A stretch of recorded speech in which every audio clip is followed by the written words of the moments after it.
नमस्कार, आर के दांगी चैनल में आपका स्वागत है। आज के वीडियो में हम बात करने वाले हैं ग्रुप 4 की जो वैकेंसी आने वाली है। ये बहुत बड़ी अपॉर्चुनिटी है। आईटीआई से अगर आपने कोपा या स्टेनो हिंदी या इंग्लिश में आपने आईटीआई कर ली है कंप्लीट, तो आपके लिए बहुत बड़ी अपॉर्चुनिटी है। साथ ही साथ अगर आपने बीसीए, एमसीए या बीटेक कंप्यूटर साइंस में किया हुआ है या आईटी से किया हुआ है, वो लोग भी इस वीडियो को पूरा देखें। क्या है, आने वाले समय में गवर्नमेंट वैकेंसी कम होती जा रही है दोस्तों। ये ऐसी अपॉर्चुनिटी रहती हैं, इस वीडियो में हम बताएंगे आपको पूरा। कि देखिएगा, तैयारी का भी एक तरीका होता है। प्रिपरेशन आपको कैसे करनी है किसी भी जॉब की, उसका सिलेबस, उसकी जो मेथडोलॉजी है, जो आपको पढ़ाई करनी है, जो भी समझना है चीज़ों को लेके, वो आपकी समझ कैसी होनी चाहिए किसी भी एग्जाम को लेके, इस वीडियो में मैं पूरा बताऊंगा आपको। लेकिन अगर आप चैनल पर वीडियो पहली बार देख रहे हैं तो चैनल को सब्सक्राइब करके बेल आइकन को ऑन जरूर कर दीजिए, क्योंकि आने वाले समय में हम लगातार वीडियो के माध्यम से आप तक जानकारी लेके आएंगे। और दोस्तों, बहुत मेहनत से आप तक वीडियो लेके आते हैं, इसलिए हमारे जितने भी वीडियोज़ हैं आप शेयर जरूर करें। यही आपका सपोर्ट हमारे लिए प्रेरणा देता है कि हम और अच्छे से अच्छा कंटेंट लेके आते रहें। चलिए, एक जो सबसे बड़ी वैकेंसी की अगर हम बात कर लें तो कहाँ अप्रैल में ये रिक्रूटमेंट टेस्ट है, प्रपोज्ड है, मतलब ये परीक्षा अप्रैल में होगी। तो जहाँ तक है, मार्च के लास्ट वीक में फॉर्म आने की 100% संभावना है। और इसमें जो योग्यता है, ये देखिए, ग्रुप 4 इसके अंदर जो मेन पोस्ट हैं, साई ग्रेड 3, इसको एलडीसी भी बोलते हैं।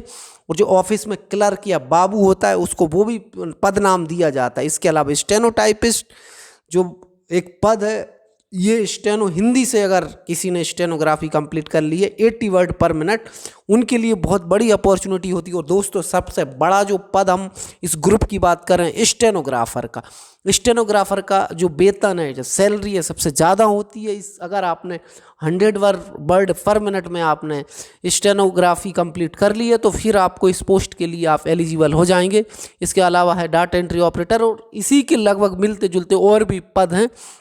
इनके लिए जो परीक्षा आयोजित होने वाली है अप्रैल 2022 में। फॉर्म को लेकर मैं बता दूं दोस्तों, अभी हम जब तक कुछ नहीं कह सकते, संभावना हमें ये है कि 20 मार्च के आसपास इसका कंफर्मेशन हो जाएगा फॉर्म का, या फॉर्म आ जाएंगे, वैकेंसीज आ जाएंगी।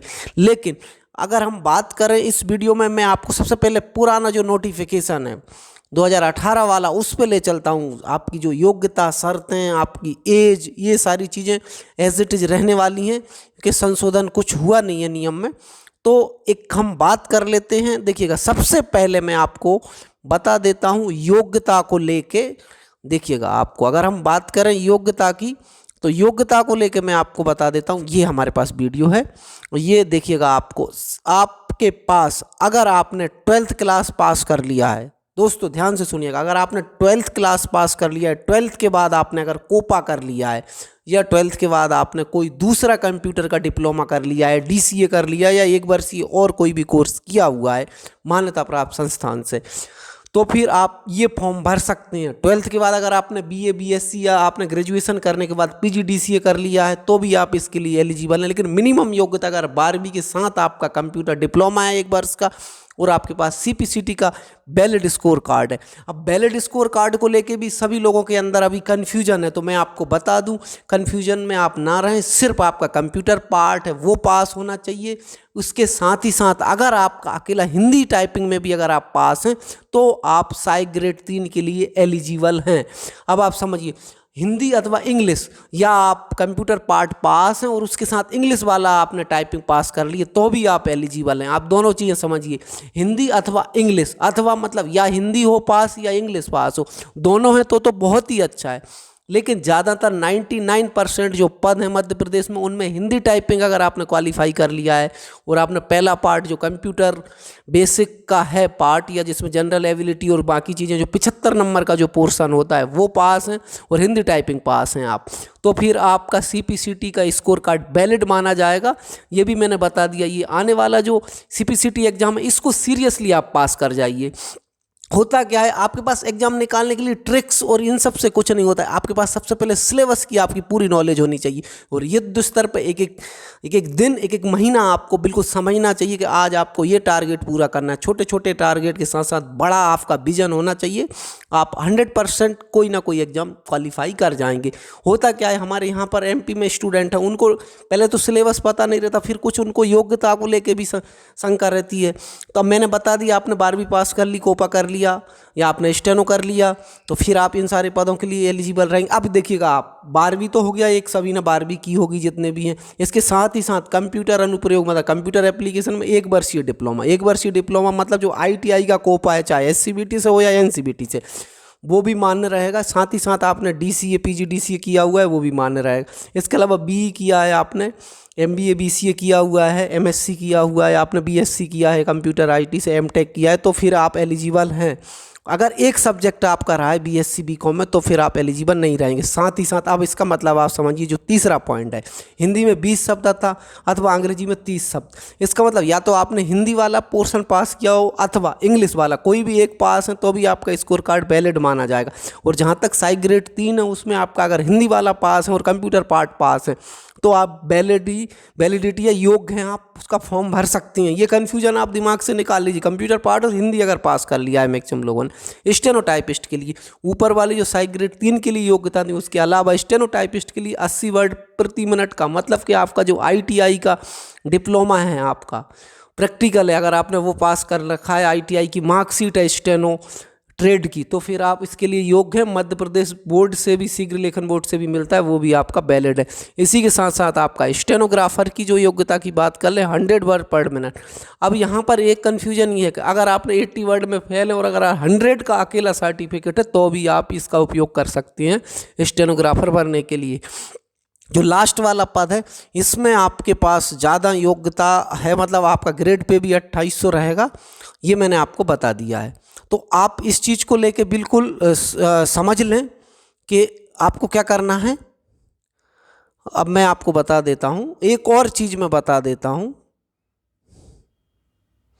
देख लेते हैं हम।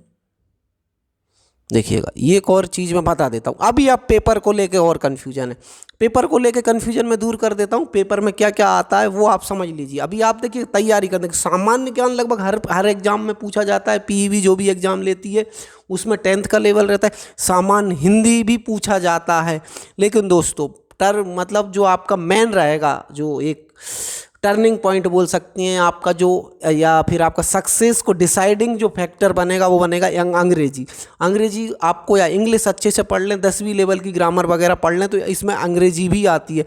सामान्य गणित भी लगभग लोगों की तैयारी अच्छी रहती है, क्योंकि मध्य प्रदेश के अधिकतर एग्जाम, जैसे कांस्टेबल है, कांस्टेबल में अंग्रेजी नहीं आती है, जेल प्रेरी में अंग्रेजी आती है, लेकिन इस वाले एग्जाम में भी अंग्रेजी आती है। तो सामान्य गणित, सामान्य अभिरुचि, ठीक है।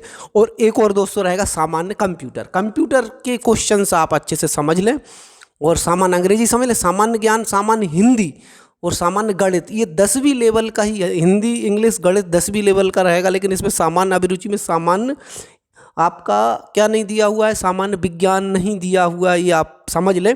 हो सकता है अभी जो नया जो सिलेबस है उसके अंतर्गत हमने ये सुना है 10th लेवल के जो भी सब्जेक्ट हैं वो लगभग पूछे जाते हैं। तो अभी जो पिछला नोटिफिकेशन था उसके बेस पे हमने इसमें बात कर ली आपसे।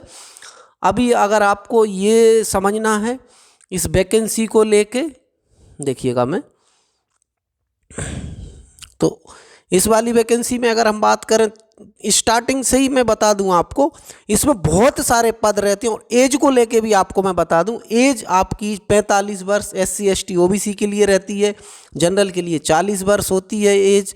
ये मैंने सभी वैकेंसी, इसमें बहुत वैकेंसी निकली हुई है, तो इन वैकेंसीज को लेके आपको बिल्कुल भी दुविधा में ना रहें। आपको तैयारी करनी है, अच्छे से तैयारी में लग जाइए।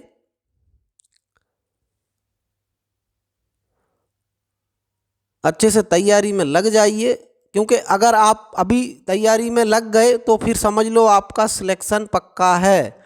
ये आप समझ लीजिए अच्छे से, आपका सिलेक्शन पक्का है। क्योंकि अगर आप, हो क्या रहा है, हमारे जो जितने भी लोग तैयारी करते हैं जॉब्स को लेके, जितने भी लोग तैयारी कर रहे हैं जॉब्स को लेके, उनको ये तैयारी का तरीका है वो नहीं रहता है। उनको योग्यता को लेके भी कन्फ्यूजन रहता है, सिलेबस को लेके भी कन्फ्यूजन रहता है। अब मैं एक पेपर भी बताऊंगा आपको, ये पुराना ही नोटिफिकेशन है जिसमें ये बताया था कि ग्रुप 4 के अंतर्गत ये भर्ती निकलने वाली, उसमें बहुत सारी वैकेंसी आई थी। इस बार भी संभावना है बहुत वैकेंसी आएंगी। अब मैं आपको बता देता हूँ एक और चीज़ है, पेपर बता देता हूँ मैं। पिछला जो पेपर है इससे आप समझ जाएंगे। जनरल नॉलेज के क्वेश्चन का लेवल आप देखिएगा, बहुत अच्छा क्वेश्चन पूछे गए थे, आप इनसे मिलते जुलते पुराने। और दोस्तों देखिए 2018 के बाद बहुत दिन से एग्ज़ाम हुआ नहीं है, तो चेंजेज होते जा रहे हैं। तो आप प्रोफेशनल एग्जामिनेशन बोर्ड की जो साइट है इसको लगातार विजिट करते रहें। जो अभी लेटेस्ट एग्जाम जितने भी हुए हैं उन एग्जाम्स में आप देख लें जनरल नॉलेज किस लेवल का पूछा गया है, किस तरीके के क्वेश्चंस आए हैं। देखिएगा कोई भी एग्ज़ाम हो उसमें देखिएगा हमारी सामान्यतः जो घटनाएं घटित होती हैं आसपास, जिनको हम लोग ज़्यादा महत्व नहीं देते हैं, वही एग्ज़ाम्स में पूछे जाते हैं।